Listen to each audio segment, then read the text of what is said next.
Welcome, friends, to this episode of the Everyday Educator podcast. I'm your host, Lisa Bailey, and I'm excited to spend some time today with you as we encourage one another, learn together, and ponder the delights and challenges that make homeschooling the adventure of a lifetime. Whether you are just considering this homeschooling possibility or deep into the daily delight of family learning, I believe you'll enjoy thinking along with us. But don't forget, although this online community is awesome, you'll find even closer support in a local CC community. So go to classicalconversations.com and find a community near you today. Welcome, ladies. Hi. Thanks so much, Lisa. Hi, Delise. Great to have you guys, or great to be here with y'all today. Yes, we're so happy to have you. You guys, Kathy Gibbens is in the house today, and she is probably not new to you, but just in case, Kathy, will you introduce yourself to our audience? Yes. So I'm Kathy Gibbens. I am a longtime homeschool mom. In fact, we just graduated our daughter out of Challenge 4, which, oh my goodness, I feel like it was. Congratulations. Thank you. I feel like it was just yesterday we were entering the program. She was 4 years old and oh my word, whispering the tiniest little presentations, up in front of her class, hiding behind our legs. And then just like 2 weeks ago, she confidently defended her senior thesis in front of this panel of judges. And it was just like, oh my goodness, just the journey of a lifetime. So anyways, that's me. I'm Kathy. That is so awesome. That is really awesome. And you did not tell us your other job, because you are sitting in a different seat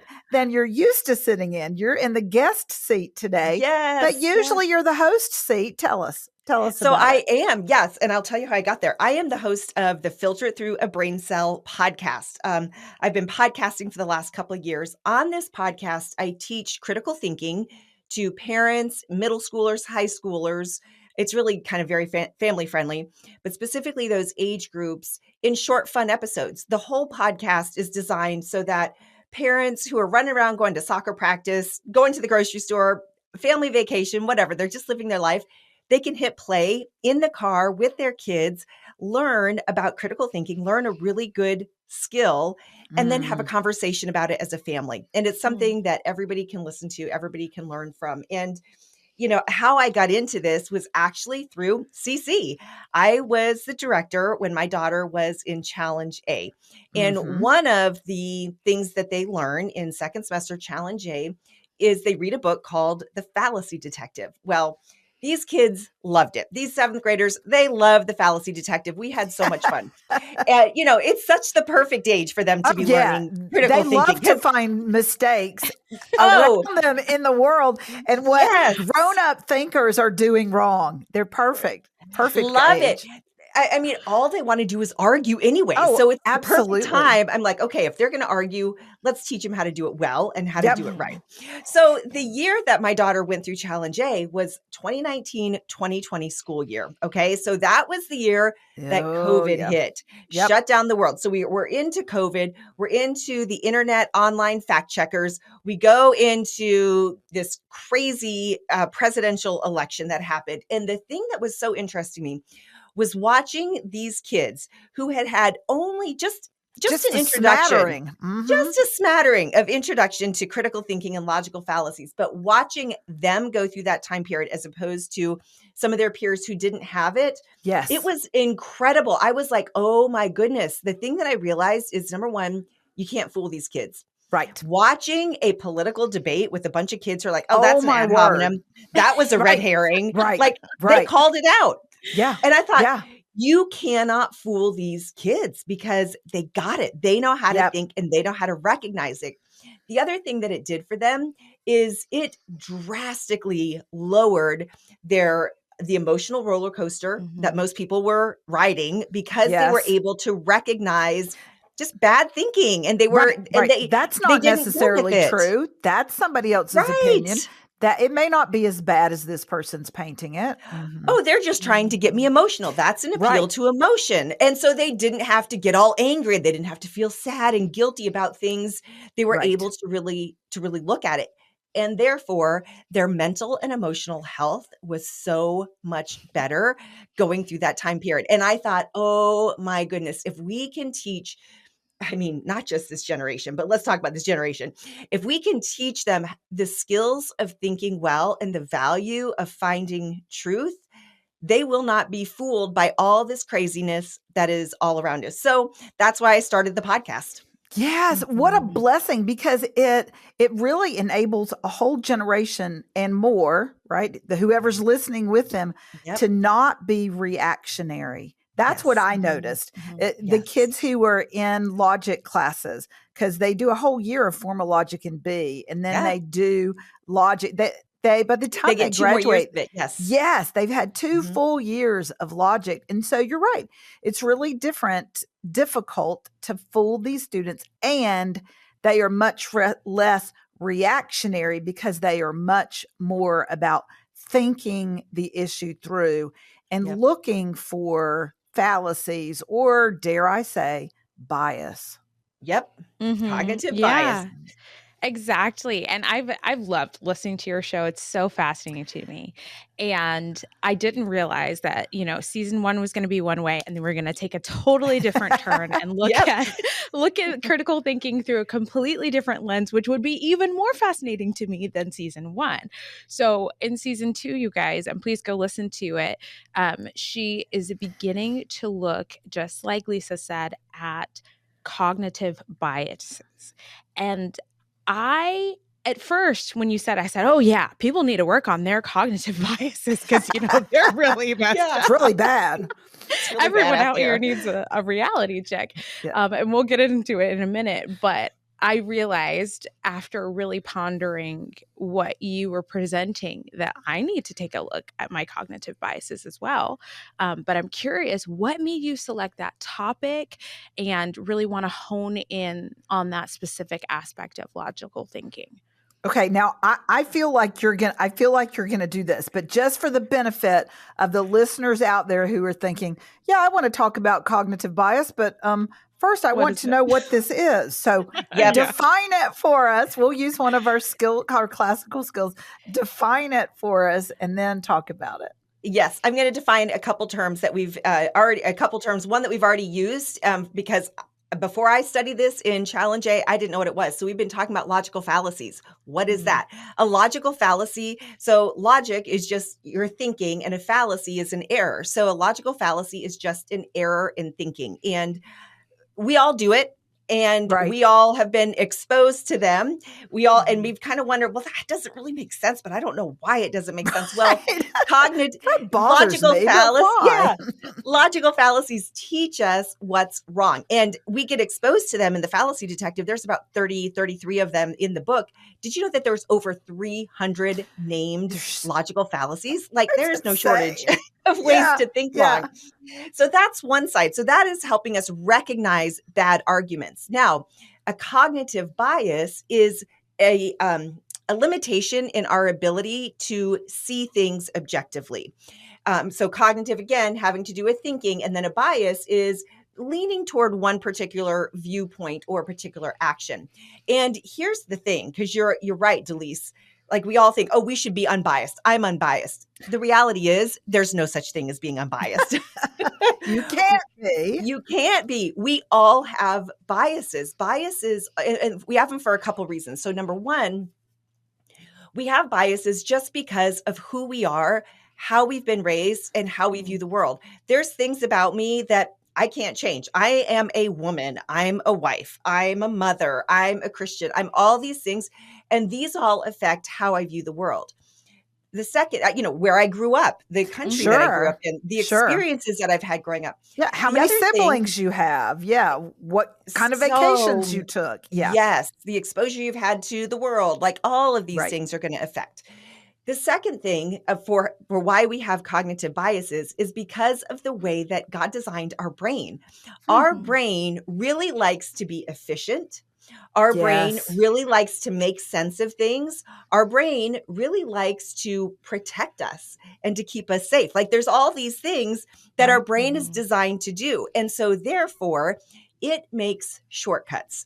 Our brain Mm. likes to take shortcuts because it's faster, it's efficient, it keeps us safe, it helps us focus on other things that might be more important at that time.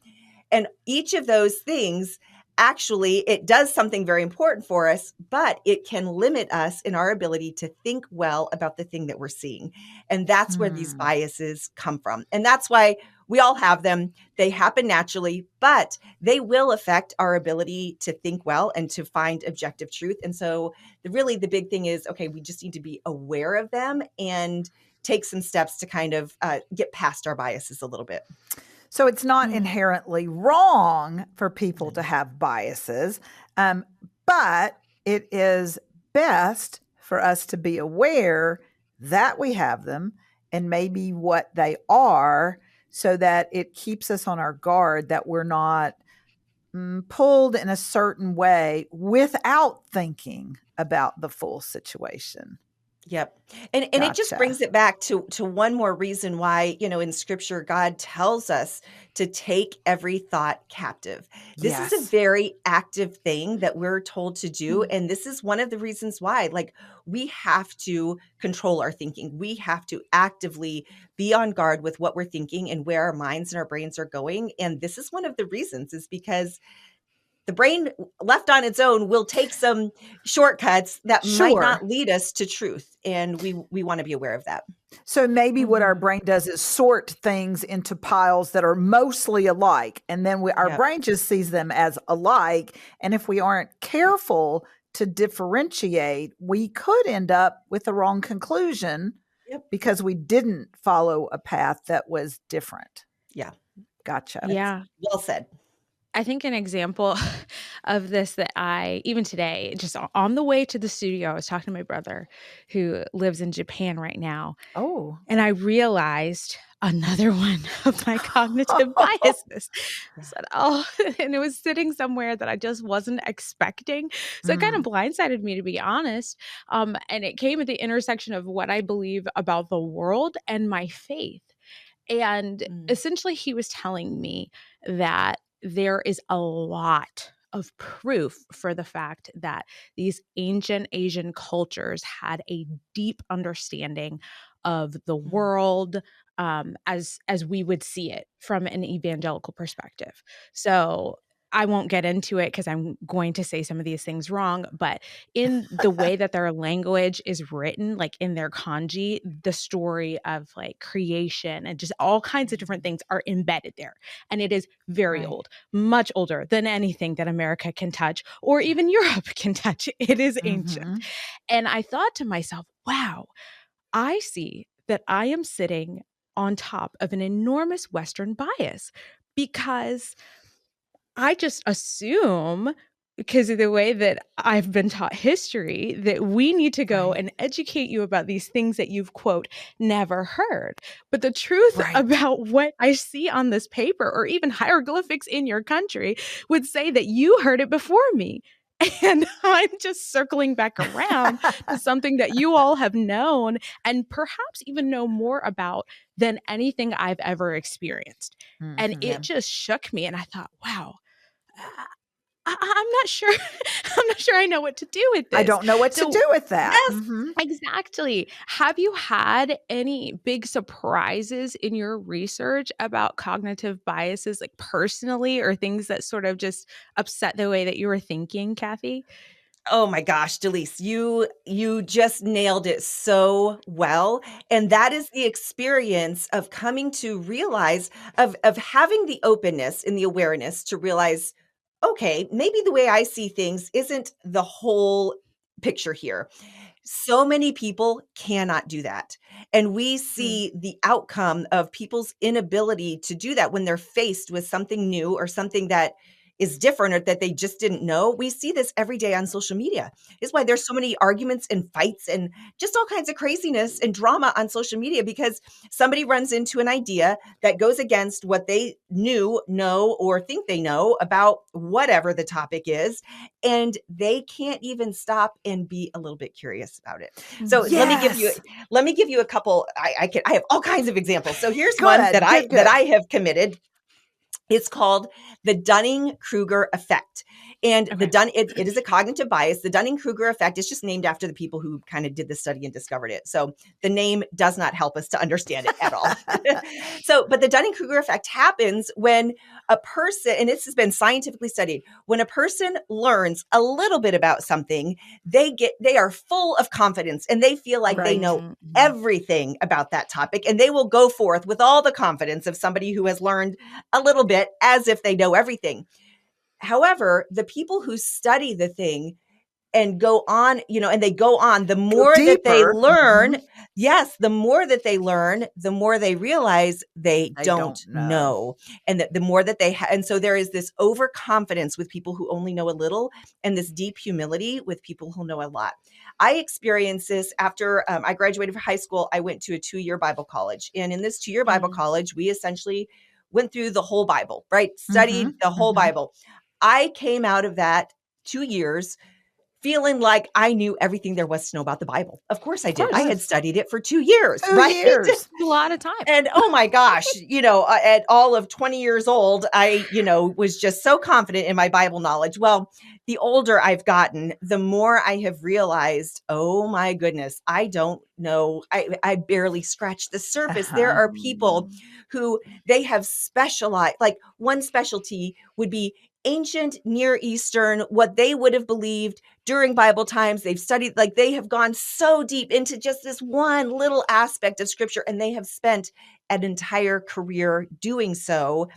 And it just made me realize there's not even enough time in a lifetime to learn everything there is to know about the Bible, right? And to have the humility to say, there's people who've studied this for years and years that I could learn from, and I still, and I still don't know, right? So there's so many things just like that, that if we can come with humility and curiosity, oh my goodness, the world can open up to us. Yeah, that is so true. It takes a long time, and I think, like you hit the nail on the head, it takes a great deal of humility to realize that we maybe are standing in this position looking at something, and we think we see it. We've looked at it for a long time. We're looking at it carefully.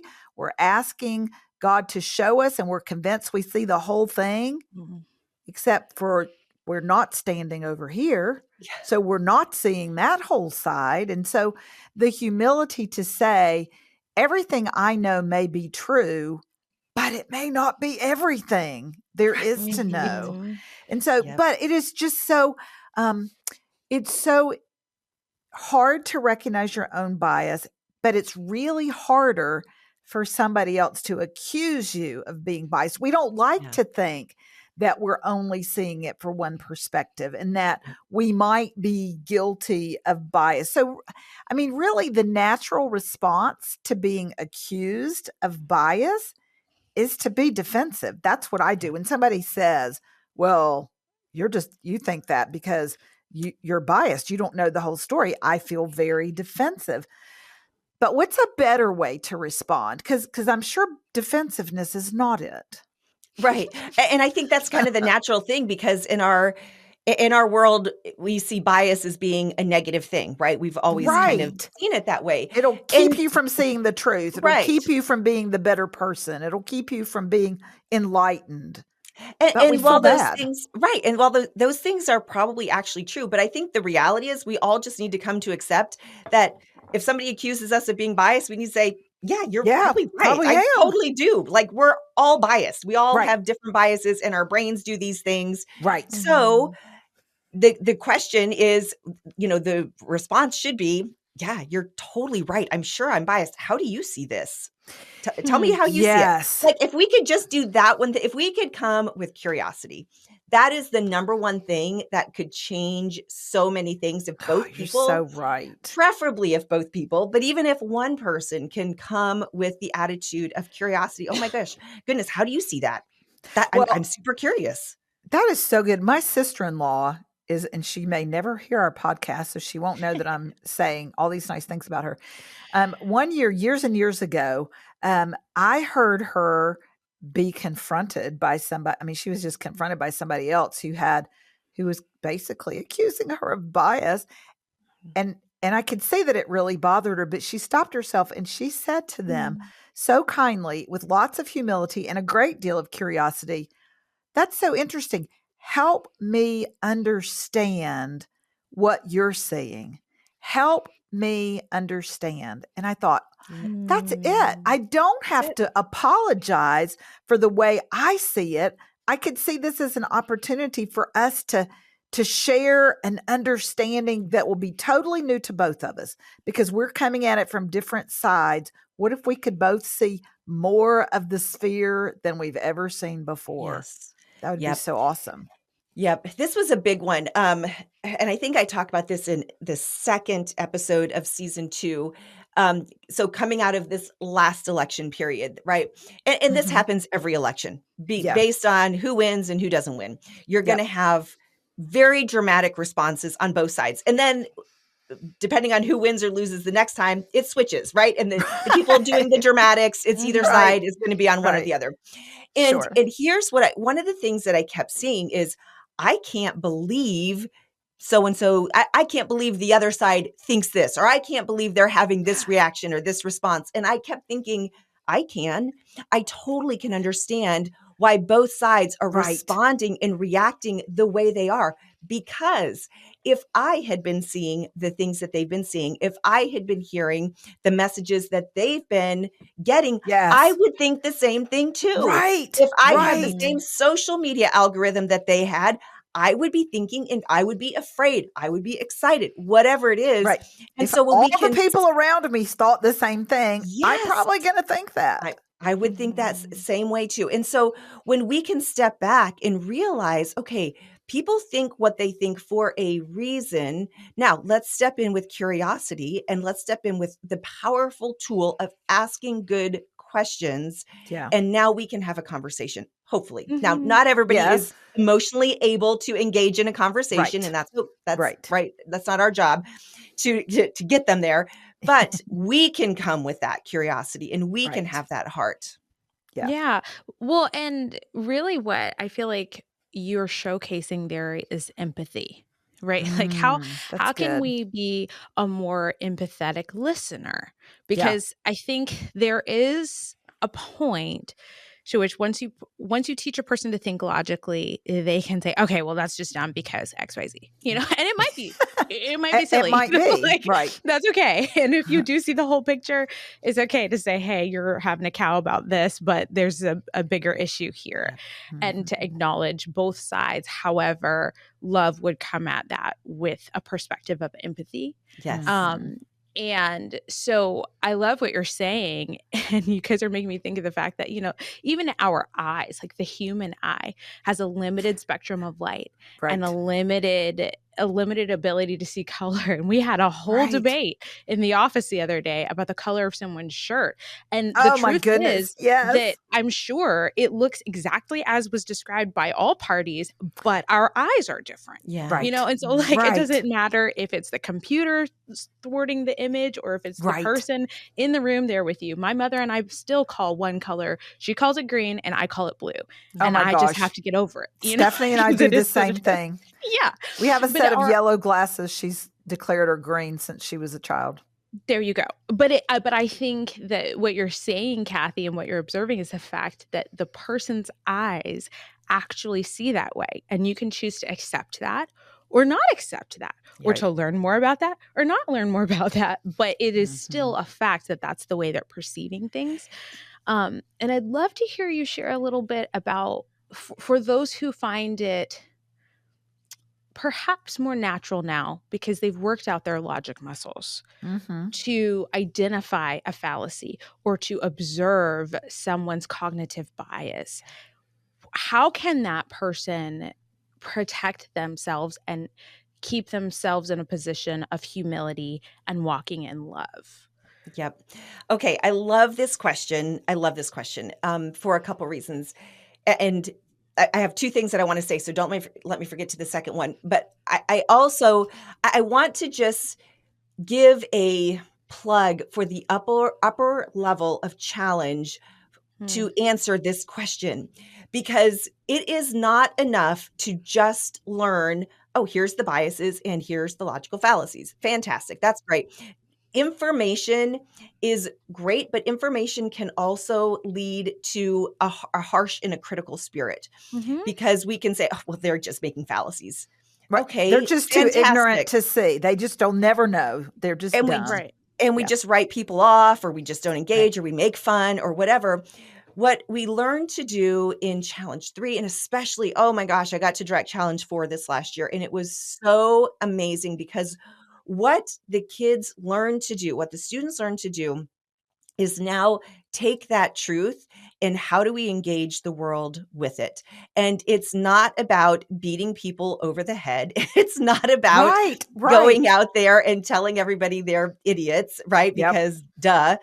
It is about how can we take the truth and engage culture, and how can we take the truth and really be somebody that somebody else will actually listen to and wants to listen to. And not that we have to fold Yes. ourselves and bend ourselves into culture to do that, Right. but there is a way that we can stand for truth, and that we can engage truth in a way that loves people, because guess what?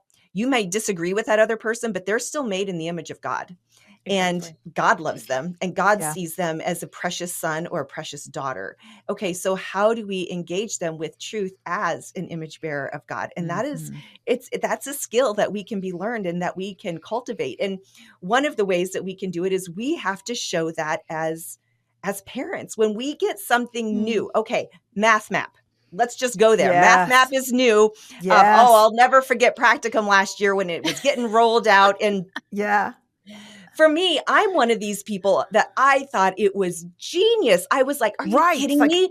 I Lee wish I Borton's. learned math that way. Yeah. So I wish I'd learned math. I wish my daughter had learned math. I think she would have done Amen. very well. I wish, I was like, oh, it just made my heart ache. I said, well, you can homeschool your kids and Do teach it them with this your way, kids and learn. and you'll get to learn it Relearn again. it. Redeem That's your own right. education. But I also think it's fascinating that Lee Borton's looked at math, something that all of us, right? Delise, to your Right. point, this is just how math is done. We all know this. There's only You one just way to do do it math. that way. And she just took all the pieces and changed it all around and jumbled it up and presented it totally new. And so for me, I'm sitting there and I'm thinking, this is amazing. This is This is fascinating. so I'm so great. interested. But not everybody at my table thought of it that way. Embraced it that way. There were these precious, beautiful homeschool mamas that were kind of mad about it because Sure. they didn't want to learn a new way of doing math. They didn't understand it. And when, the presenter came around, I said, well, why don't we ask the questions? They didn't even want to ask the questions. Right. And so I thought, okay, so if we can, and it's hard to learn new things. It's hard to be open Yes. to a new way of thinking. Yes. Because again, it's how our brains work. Our brains want Right. to keep us safe. Our brains want to just go, no, we already know this. We got Right. this. We Let's know focus on this other way things. and we got We there know this. fine. Yes, we got there fine. So why mess it all up? It's scary. It's new, blah, blah, blah, all the things. Right. And I get it. I get it. This is what our brains do. But again, if we can come with the idea of being open, of asking questions, and just be curious, it doesn't ever hurt us to learn something new, right? It never hurts us to learn something new. And one of the things that I learned just from directing challenge and just life in general is sometimes asking the right question is far more important than getting the right answer. And when we can come with this spirit of, wow, let's just learn. Guess what? Yeah. Learning something new Yes. doesn't mean you have to do it. Doesn't mean you have to agree with it. Doesn't mean you have to like it. But doesn't it help just to know about it? Why don't you learn about what you don't like or learn about this Right. thing that Right. you disagree with? Yeah. It doesn't hurt you at all to do that. And so if we can just cultivate this spirit of just being curious, right? Oh, let me just be Yes. curious about this thing and find out. And maybe I don't have to agree with it, whatever, like insert any topic from society, from culture, from religion, insert any topic. Guess what? It's a good mind that can hold two ideas and look at them and say, okay, Mhm. well, what are they? Let's just find out what they are. What's the truth? How do they compare? How do they, like, what do we think about this thing? That's a beautiful thing. And so we can teach our kids to do that. And we can learn, yes, even though our brains are set and all this stuff. No, they're not. We can learn these things too. I love what you're Mhm. saying, Kathy. That is a way to be winsome, as a person. And, you know, NCC, we spend all of these years saying that our mission is to know God and to make him known. And so we raise our children to see God in the word and to see God in the world. And we give them all the tools of communication that they need to go out and speak God's truth on his behalf. But I think that sometimes we forget that one of the ways to make God known is to be Jesus, to be like Jesus, and to draw people to that spirit of love and winsome curiosity and open mindedness that will say, not open minded to take in what's not true, but open minded to asking you what you believe and why you think that, and to explore it together. That's what Jesus would do. And so Mm. that is one way to make him known. Mm, that's good. Yep. 100%. I agree. Yeah. I'm curious about your perspective of technology. I've asked many people Mm. about their perspective of technology lately just Mhm. because I want to know. We're at the cusp of a new era. Yeah. Um, Yeah. and so when we're thinking about thinking critically, teaching our students to think critically, teaching them to think logically, identify their biases, and then we put AI in the mix, Hmm. we Mm. get an interesting collection of scenarios. How do you think the use of AI is affecting or even empowering people? I don't want to, I don't want to dictate how you're going to answer, Right. or even empowering people to navigate issues. And what would it look like for us to set our children up for success, knowing that the presence of AI is now permanent? Yep. It is not going away. Parents, it Right. is not going away. It is only going to become ever more pervasive in Yeah. society. And so, yes, this is something that's interesting to me. I think it's a great question. And this is one of the things that I encourage parents to have an ongoing conversation with their kids about. Like, we need to be talking Okay. about this because, Yeah. and Yeah. so, here's where I'm at today, right? My ideas about this may change the more I learn and the Sure. more I grow, but here's where I'm at today is, okay, AI is a tool that can be used Mhm. rightly and can be used wrongly. This is how Yes. I see it today. I see that there are some incredible applications for AI in culture, in society, and life. And I see that there are applications that that can absolutely destroy people. So let Yeah. me give a few examples. I I have read articles about kids who have trouble, like they're getting into the high school and the college years, and they have trouble formulating ideas, having conversations because they have not been forced to think. They have been relying on AI to do their work and their thinking for them. Just Well, spit it guess out. To what? spit out the answer without processing the information. So guess what? Mhm. Their brain is atrophied. They are actually atrophying their brain. And the brain is the one organ that the more you use it, the more you're able to use it. And the less you use it, the less capacity you are going to have in your future to be able to use it. And so Mhm. in that way, I think it can be really dangerous. The other thing is AI is sometimes wrong. And so we have to teach our kids, look, just because you get an answer on AI does not mean it's right. It could be wrong. Right. AI is only as good as what it's feeding from, and that Mhm. can be biased. And Yep. so, guess what? Whatever tool you're using, it could be biased, and you have to be aware of it. Now, the other thing that I think we have to be very aware of with AI is it is now being developed to be a replacement for human connection and relationship. So Right. I got an ad in my social media just recently where it was advertising an AI tool that would be a replacement for a therapist or a counselor. Right. Right. There is even programs where you can get an AI boyfriend or a girlfriend. Oh, Uh-huh. my And so word. I've now heard about that. I thought it was a yeah, joke. Mm. nope, it's not a Yeah, joke. It's it's a real totally real. thing. It's totally real. Mhm. And so now somebody can have what's meant to be this experience with another flawed but beautiful person with a machine that's only going to give you one type of feedback and just the implications Mhm. are could be Are really scary. really detrimental Dangerous. and scary. Yeah. Uh-huh. So but this is all our kids are going to know. So we have to have this conversation with them, and we got to stay up with what's going on and talk to them about this stuff. Right. We Yeah. can't just say, "Oh, I don't want to think about that. That's not worth Right. thinking about." Well, you got to think about it because you need to arm them with good thinking about it. Yep. Mhm. That's really good. So am I hearing you say, and you can say, no, you're not hearing me say that, please. But am I hearing you say that you think maybe an appropriate application of AI would be, as you said at the beginning, to use it as a tool and then to have your own tools to check it? Oh, But 100%. Yes. that's how you see it Yes. playing Because out even in a I have quote classical education. Yes. I think there is a place for it. I think, Mm, in a classical education, I think there's less of a place for it because we're not necessarily relying on it that way. I'm talking about in society. I think mm, there's going to be medical applications for it. There's going to be technical applications for it where it is going to be fantastic. But you can only apply a tool when you understand the tool. And so when we understand what the tool is and what it does, we can apply it well. But when we're starting to apply it where it's replacing our brain, where it's replacing mhm, other people's, where it's replacing human connection, the way that we're created as human beings to do, I think that's wrong. Yeah. And mhm. so that's where we've got to be very careful.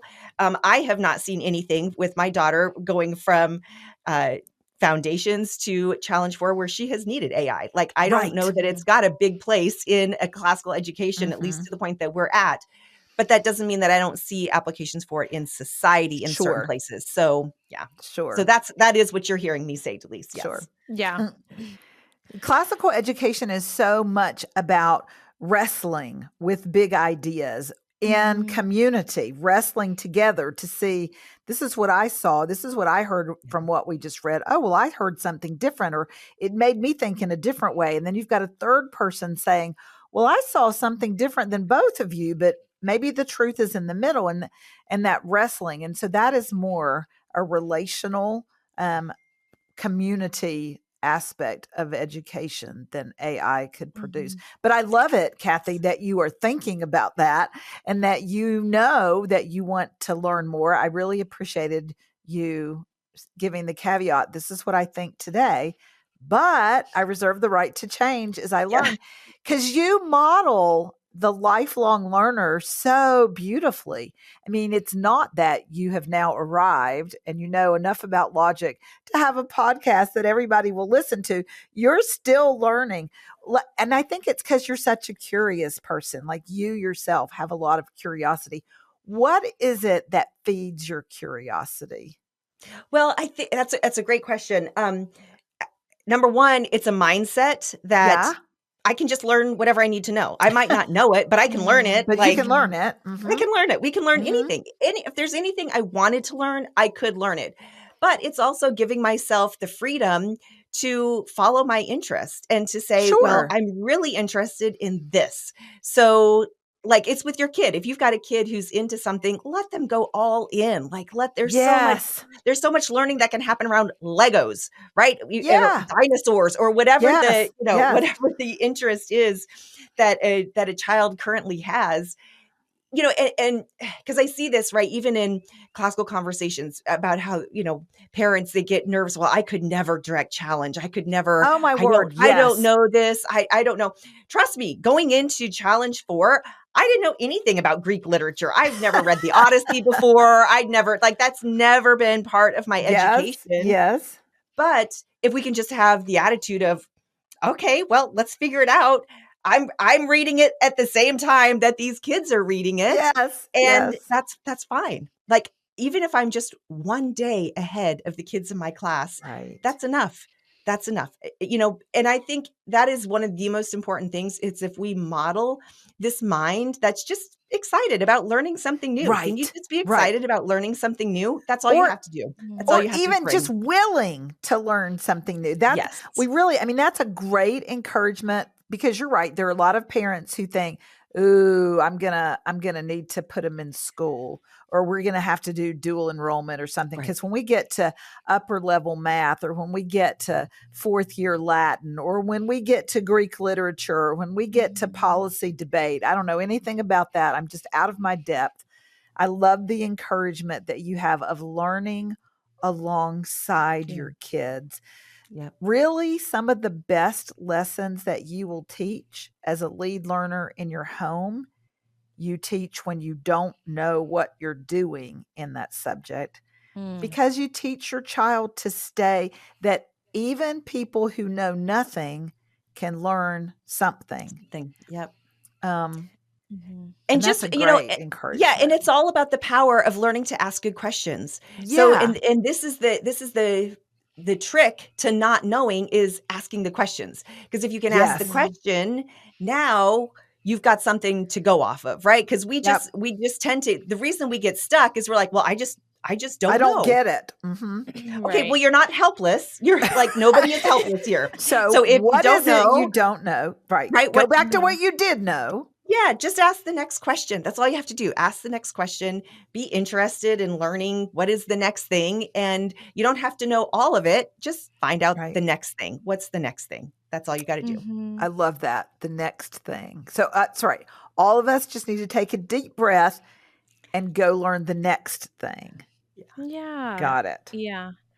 And going back to what you were saying, Lisa, a couple minutes ago, I mean, that is really a Christ-like blueprint, because he would just Mm. ask questions. Yes. Even Yes. though he knew the answers, which to Right. me is just the most humble. Like, obviously, we're asking questions and we don't know the answer, so there goes our limitation. But he's asking questions and he does know the answer, and we're both trying to lead toward a new discovery. And so Yes. we can do that simple Yes. step. Yeah. Yes. And I just think about, like, for example, the woman at the well, Yep. and like the Yep. beautiful discoveries that she unpacked with a series of very simple questions. Yep. Where's your Yeah. husband? Like, what's going on? Just tell me a little bit more about you. And Yep. she starts gushing. And you're just making me excited, as two women who are further down the road in your homeschooling journeys than I am, for the things that I'm sure I'm going to discover with my boys, by just not having to have the answers. That Yeah. takes that pressure off. So, Kathy, talking to you has been a joy. I knew it was going to be. I said so before we started recording, because I just love hearing your thoughts. And I know that our listeners probably want to hear more of your thoughts from this conversation. So if they're saying, hey, where can I find her online? Where would you send them? Yeah, absolutely. So the podcast is called Filter It Through a Brain Cell. They can find it on pretty much any podcast listener. That's a really great place to start. I recommend go back and start with season 1, because it kind of builds Right. on itself as you go. I do have a free quiz on my website, so people can go to filteritthroughbraincell.com/quiz that they can take. You can have your middle schoolers or high schoolers take it too. It's got 10 different. I love teaching through memes, headlines, articles, like stuff that you see in real life, right? And it's basically, can you figure out what the fallacy is there? And for all my Challenge A families or directors, I have a matchup that I created of podcast episodes that goes along with each chapter each week of the fallacy detective as you're going through that. So filter it through braincell.com/A. You can download it for free. And it's just a fun way to go along with what they're learning in Challenge A. So anyways, or they can find me on Instagram. I'm on social media. So either way. So cool. That's so cool. This has been great. It's been really nice to have you, Kathy. Well, thanks so much for having me on. I love partnering with, we love classical conversations. I love partnering with CC, and yeah, to me, I think that people who care about, if we can teach our kids to not just know truth, because that's Mhm. important, but I think the even more important tool and skill is to love truth. If we can teach our Yeah. Mhm. children Yes. to love the truth, Yes. that changes a generation. And Mm. that is my hope and that is my goal, is that we can help this next. I have a lot of hope for this next generation. And I pray that Mhm. they can learn to love the truth. That's awesome. That's awesome. So, parents, we hope that you have been blessed, that you have been encouraged to go out and learn the next new thing. And that generally, the everyday educator encourages you to keep learning on your own and to see what's new. You may want to see what's new with Classical Conversations books this summer. If you are looking for something to do this summer to expand your mind or to get ahead of your kids, take a look at what is coming out, what's new in the bookstore. We've got coming out the Math Map Digits. Kathy mentioned the Math Map, our new classical education approach to teaching math with your family. So we've got Math Map Digits, integers, fractions. We've got 2 sets of flashcards that offer some really simple classical ways to practice those essential math skills. Math Map Monomials is coming out for our Challenge B families. They will be using that this fall. There is a gorgeous new Reasoning Together philosophy textbook. It has got wonderful excerpts. It helps our students explore great thinkers' ideas through reading those works and then participating in community day in some Socratic discussions. And there's always new Copper Lodge Library books. We've got 4 new classics. Pilgrim's Progress is one of them that have great illustrations and some really good insights. You could explore all the new products. And if you don't know which one you're the most interested in, here's what you do. Go to classicalconversations.com/what's new, and you'll find everything that's there. Okay. Well, guys, thank you for listening to our show today. Thank you again, Kathy, for being here.